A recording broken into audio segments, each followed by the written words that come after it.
Congress leader Rahul Gandhi is addressing a poll rally in Sangli, Maharashtra. Let's cut across. जैसे ही आप जहाज से उतरते हो, चेहरे पे मुस्कान होती है, मगर मैंने एक और बात देखी है, जब आप महाराष्ट्र आते हो तब भी आप बड़े खुश होते हो, आपके चेहरे पे मुस्कान होती है। तो एक सेकंड में उन्होंने जवाब दिया, राहुल, महाराष्ट्र में कांग्रेस पार्टी की विचारधारा बहुत गहरी घुसी हुई है, इसलिए जब मैं यहां आता हूं मुझे खुशी होती है। यहां पे विचारधारा कांग्रेस की है,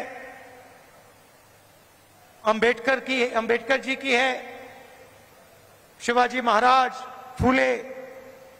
फूले जी की है, और इसीलिए मुझे यहां आकर उतनी ही खुशी होती है जितनी मुझे कर्नाटक में जाकर होती है।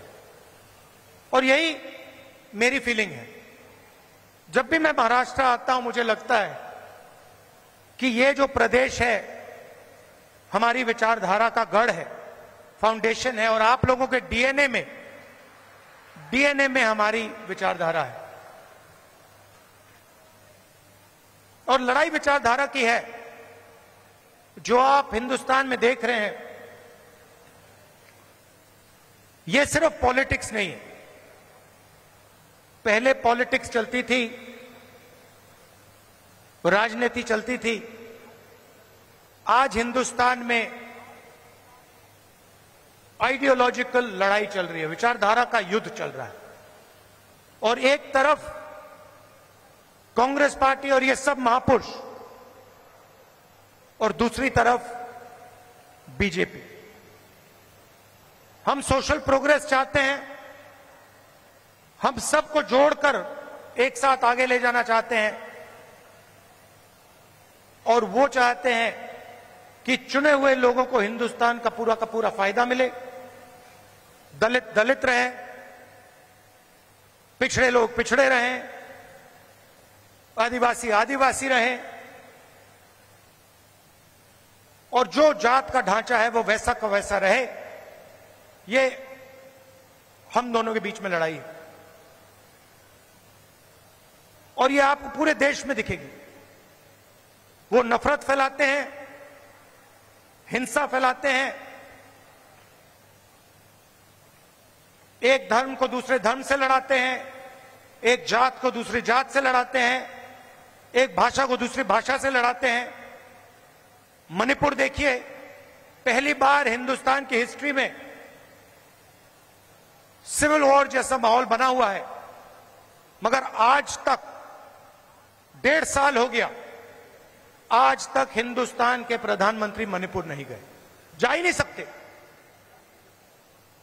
क्योंकि वहां पे बीजेपी के लोगों ने आग लगाई। तो ये लड़ाई चल रही है। भारत जोड़ो यात्रा में कन्याकुमारी से हम कश्मीर चले। लोग कहते हैं कि राहुल गांधी कन्याकुमारी से कश्मीर चला। नहीं, मैं अकेला नहीं चला था। लाखों लोग हमारे साथ कन्याकुमारी से कश्मीर चले थे। महाराष्ट्र में, केरल, तेलंगाना, उत्तर प्रदेश, मध्य प्रदेश, हर प्रदेश के लोग चले थे, और एक लक्ष्य था, जो एक लाइन में हमने कह दिया, नफरत के बाजार में मोहब्बत की दुकान खोलनी। हमें नफरत की राजनीति नहीं चाहिए, नफरत का हिंदुस्तान नहीं चाहिए, हमें मोहब्बत की राजनीति चाहिए, मोहब्बत का हिंदुस्तान चाहिए। हम भाईचारा देखना चाहते हैं, हम एक दूसरे की इज्जत करना चाहते हैं। यह फर्क है। आप देखिए, देश के कोने कोने में ये लोग नफरत फैलाते हैं, और ये नई चीज नहीं है, ये सदियों से कर रहे हैं। और ये विचारधारा की लड़ाई भी पुरानी है। आज ये लड़ाई कांग्रेस पार्टी और बीजेपी के बीच में है। इससे पहले यही लड़ाई फूले जी ने लड़ी, यही लड़ाई शिवाजी महाराज ने लड़ी। विचारधारा उनकी और हमारी मिलती है। उनकी विचारधारा में और कांग्रेस पार्टी की विचारधारा में कोई फर्क नहीं। चाहे वो अंबेडकर जी हों, शाहू जी महाराज हों, शिवाजी महाराज हों, फूले जी हों, अगर आप उनको पढ़ें,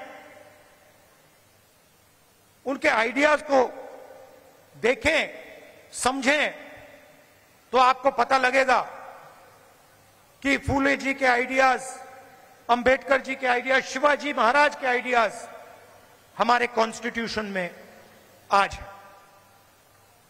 और चुनाव में हमने साफ कह दिया कि लड़ाई विचारधारा की है। बीजेपी के लोग हिंदुस्तान के संविधान को खत्म करना चाहते हैं। सीधी सी बात है, आप देख लीजिए, जहां भी ये अपने लोग डाल सकते हैं वहां ये अपने लोग डाल देते हैं। चाहे वो इलेक्शन कमीशन हो, चाहे वो शिक्षा के इंस्टीट्यूशंस हो, लीगल सिस्टम हो, ब्यूरोक्रेसी हो, ये मेरिट नहीं देखते हैं। आज हिंदुस्तान में इनकी आंखों में एक ही तरीका का मेरिट है।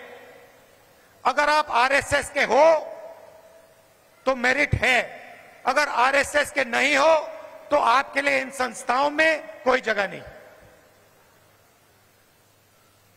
और हर रोज ये कॉन्स्टिट्यूशन पर आक्रमण करते रहते हैं, कोई ना कोई नया तरीका ये निकालते रहते हैं। हमने जाति जनगणना की बात की। हमने कहा कि देखिए, देश में पता लगाना है कि किसकी कितनी आबादी है और किसका कितना हक बनता है। मैंने कुछ गलत बोला? सही बोला ना कि ये पता लगाना है, अलग अलग वर्ग के लोग हैं, ये कितने हैं, इनकी आबादी कितनी है और इनका हक क्या है और कौन सी संस्थाओं में इनके लोग हैं। एक प्रकार से हम स्नैपशॉट लेना चाहते हैं कि हिंदुस्तान में आज क्या हालात है। बीजेपी के लोग एकदम कहते नहीं। हमने दबाव डाला, न्याय यात्रा की, और पहले ये सारे के सारे लोग कहते थे कि जाति जनगणना के हम खिलाफ हैं। आरएसएस के लोग कहते थे, बीजेपी के लोग कहते थे, इनके नेताओं के बयान हर रोज आते थे कि जाति जनगणना नहीं होना चाहिए। हमने दबाव डाला और कुछ दिन पहले कंफ्यूजन में आरएसएस कहती है कि हां, जाति जनगणना जरूरी है। अगर आप आज कह रहे हो कि जाति जनगणना जरूरी है, तो पिछले 6 महीने में आप क्या कह रहे थे? मैं आपको बता रहा हूं, पार्लियामेंट में हमने कहा है, पार्लियामेंट के फ्लोर में, लोकसभा में मैंने कहा है, कुछ भी हो जाए, जाति जनगणना करवाएगी कांग्रेस पार्टी, करवाएगी, हमारा गठबंधन करवाएगा। क्योंकि हम जानना चाहते हैं, हम देश की सच्चाई समझना चाहते हैं। इस देश के धन का फायदा किसको हो रहा है, कौन से वर्ग को हो रहा है, किसको नहीं हो रहा है, ये हम जानना चाहते हैं और ये हम काम करवा के दिखाएंगे। भाइयों और बहनों, आज हमने कदम जी की मूर्ति का उद्घाटन किया और जब मैं वहां था, मैं सोच रहा था कि कदम जी ने 60 साल आपके साथ काम किया, ट्रांसपेरेंसी के साथ, मोहब्बत के साथ उन्होंने काम किया, ईमानदारी के साथ उन्होंने काम किया। 60 साल में उन्होंने आपसे कभी माफी नहीं मांगी। क्यों नहीं मांगी? क्योंकि जरूरत नहीं पड़ी। यह सच्चाई है। माफी जो ही वही मांगता है जो गलत काम करता है। जिसने गलती ही नहीं की उसको माफी किस चीज की मांगनी है? यहां कुछ ही दिन पहले शिवाजी महाराज की मूर्ति बनाई गई और मैंने अखबार में पढ़ा कि प्रधानमंत्री ने कहा मैं शिवाजी महाराज से माफी मांगता हूं। अब मैं ये समझना चाहता हूं प्रधानमंत्री जी ने किस कारण माफी मांगी? अलग अलग कारण हो सकते हैं। पहला कारण हो सकता है कि ये जो मूर्ति थी इसका कॉन्ट्रैक्ट आरएसएस के एक व्यक्ति को दी गई। पहला कारण यह हो सकता है। शायद प्रधानमंत्री जी कह रहे हैं कि नहीं, मैंने गलती की, मुझे ये कॉन्ट्रैक्ट आरएसएस के व्यक्ति को नहीं देनी थी। For more such videos, subscribe to the NewsX YouTube channel, hit the bell icon.